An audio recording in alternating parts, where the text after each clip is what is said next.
बहुत दिनों से लगातार हमसे एक सवाल पूछा जा रहा था कि सर राजेश एक्सपोर्ट का शेयर क्यों गिर रहा है। पिछले 6 महीने में 50% से ज्यादा गिर चुका है और अगर आज की डेट में बात करें तो ₹350 के पास ट्रेड कर रहा है। यहाँ पर ये एक ऐसी कंपनी है जो इंडिया की नहीं बल्कि वर्ल्ड की 35% गोल्ड को रिफाइन करती है। अगर आपके पास पहले से इस कंपनी के शेयर है तो ज्यादा दाम पर खरीदे हुए हैं, तो क्या आपको एवरेज करना चाहिए या एग्जिट करना चाहिए? राइट, क्योंकि कंपनी में क्या कुछ गड़बड़ घोटाला हुआ है वो जानना जरूरी है। तो आज की वीडियो अब तक की सबसे अलग वीडियो है, क्योंकि मैं प्रॉमिस करता हूं कि आज की वीडियो की एनालिसिस देखने के बाद जो फंडामेंटल के पैरामीटर मैंने निकाले, अगर आपने नोटबुक बना लिया तो आप कभी भी किसी दूसरी कंपनी पर वो पैरामीटर डालोगे तो आप पहचान पाओगे कंपनी कैसी है, किस तरीके से है। साथ में जानेंगे सेबी का क्या है डंडा कंपनी के ऊपर, सेबी ने क्या जवाब मांगा, कंपनी ने क्या जवाब दिया, क्योंकि वो भी एक बहुत बड़ा इंपॉर्टेंट फैक्टर है इस कंपनी के एनालिसिस में। वीडियो को लास्ट तक देखिएगा और अभी से लाइक करके मोटिवेट कर दीजिए। शुरू करते हैं। मार्केट की अपडेट और न्यूज टेलीग्राम और व्हाट्सएप चैनल पे डाल रहे हैं, उम्मीद करता हूं रोज ले रहे होगे। बहुत मेहनत से प्यारी प्यारी डिटेल डालते हैं। नहीं जुड़े हैं तो लिंक डिस्क्रिप्शन में है, जुड़ जाइए और फॉलो करते रहिए। और thank you so much YouTube membership को प्यार देने के लिए। कल ही वीडियो लर्निंग की लाइव की और आज ही आप लोगों को अर्निंग हो गई और आप लोगों ने बताया तो दिल से शुक्रिया।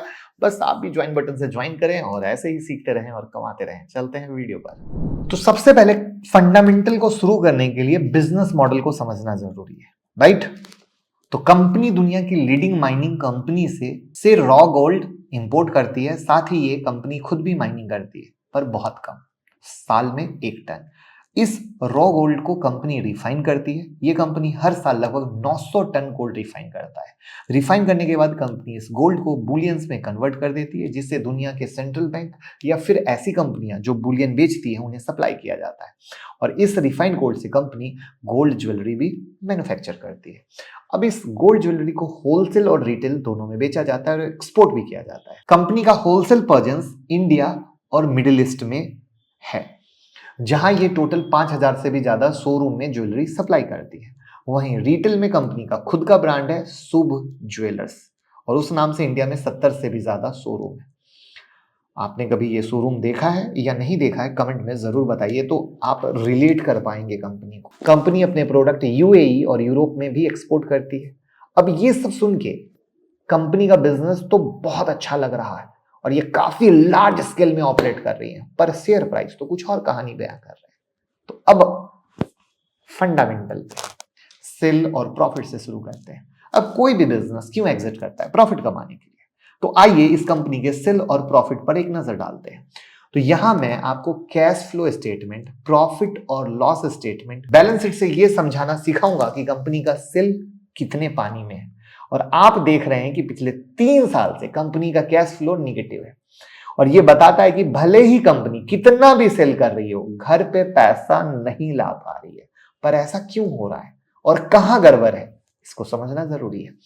तो cash flow from operating activity ये बताता है कि कंपनी अपने कोर ऑपरेशन से कितने पैसे कमा रही है।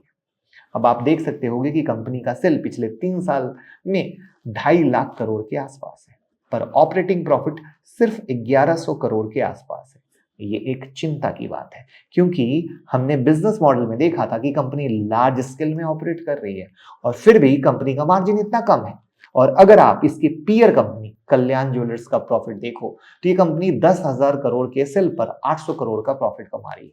वहीं सेनको 3,000 करोड़ के सेल पर 2,000 करोड़ का प्रॉफिट कमा रही है।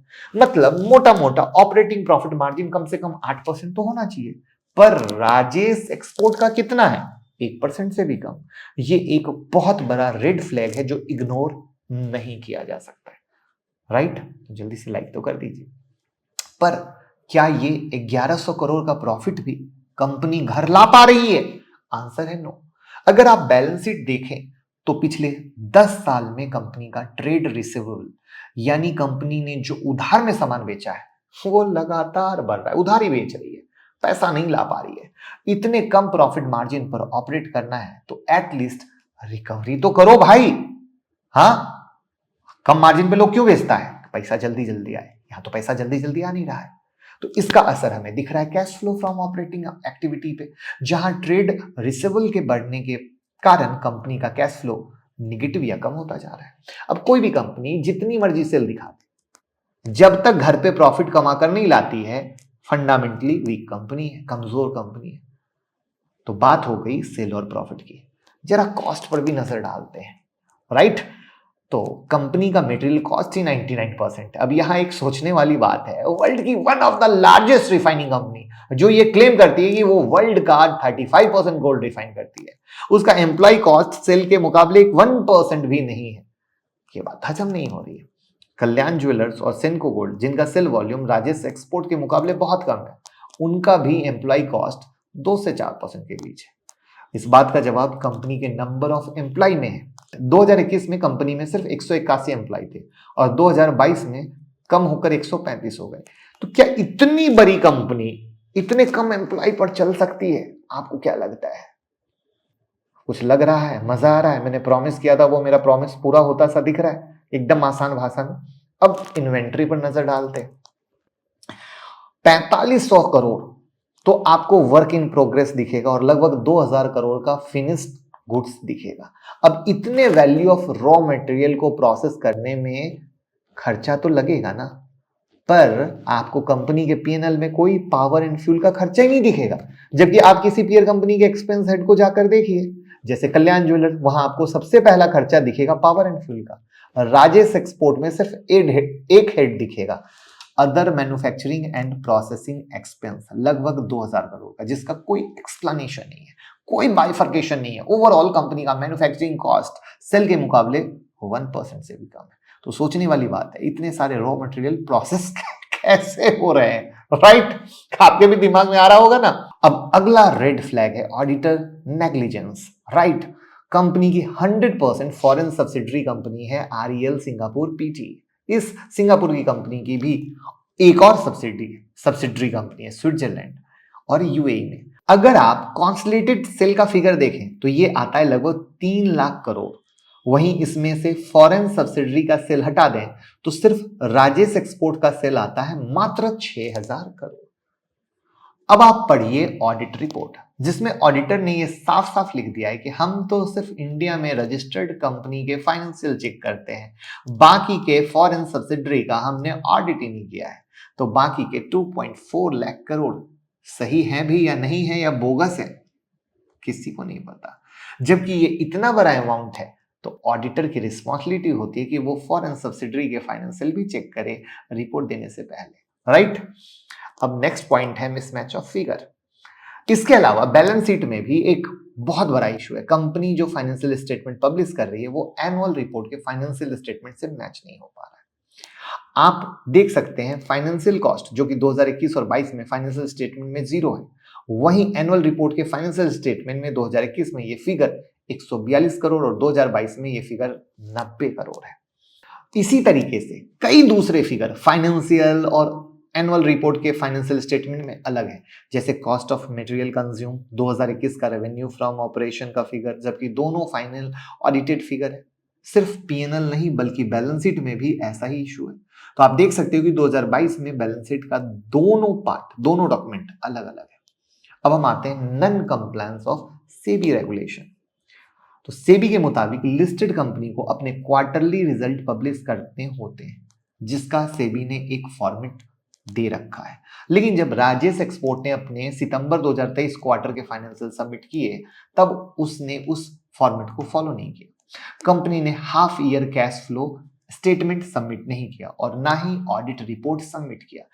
इससे पहले भी मई 30 को जब कंपनी ने फाइनेंशियल ईयर 2023 और फोर्थ क्वार्टर के रिजल्ट अनाउंस किए थे, तब कंपैरेटिव कैश फ्लो स्टेटमेंट और ऑडिट रिपोर्ट नहीं दिया था। तो ऐसा कंपनी बार बार कर रही है, जिससे कंपनी के मैनेजमेंट और ऑडिटर पर भरोसा करना मुश्किल है।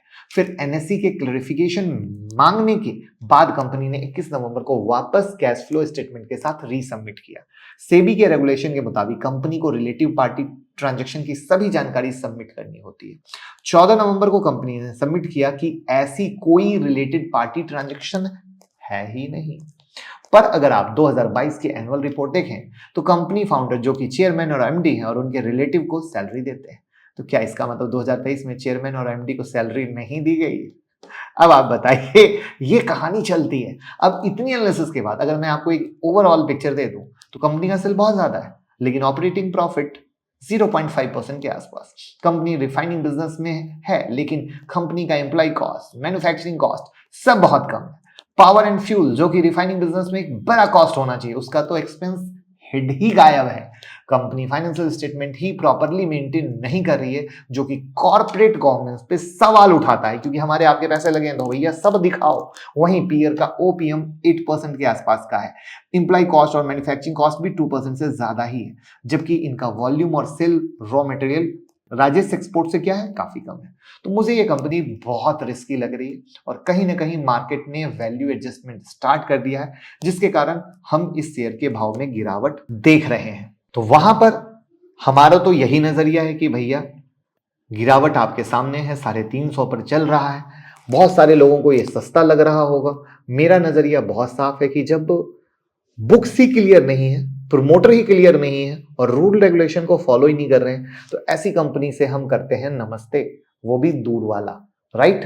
क्योंकि हमारे पैसे मेहनत के पैसे हैं। अब ये शेयर 350 से गिरकर 150 आ जाए तो भी फर्क नहीं पड़ता है, और 350 से बढ़ के 500 आ जाए मुझे तो भी फर्क नहीं पड़ता है। क्यों? क्योंकि मैं कंपनी में पैसा इथिक्स, रूल रेगुलेशन को देखकर लगाता हूं। तो मैंने अपना पॉइंट क्लियर कट कर दिया। अब आपका नजरिया है, आपको क्या लगता है वो आप कर सकते हैं। ये वर्ड मैं इसलिए ऐड कर रहा हूं क्योंकि कल के डेट में 350 से बढ़ के 500 हो जाए तो लोग समझेंगे नहीं, सडन कहे अरे अरे अग्रवाल जी ने तो मना किया था, बुर्बक थे। तो वही बात है, एजुकेशन की पावर आपके पास है। अब आप डिसाइड कीजिए आपको क्या करना है। मैंने क्या करना है वो मैंने आपके साथ शेयर कर दिया है, और आपको अगर अच्छी लगी हो तो लोगों के साथ शेयर जरूर कीजिएगा।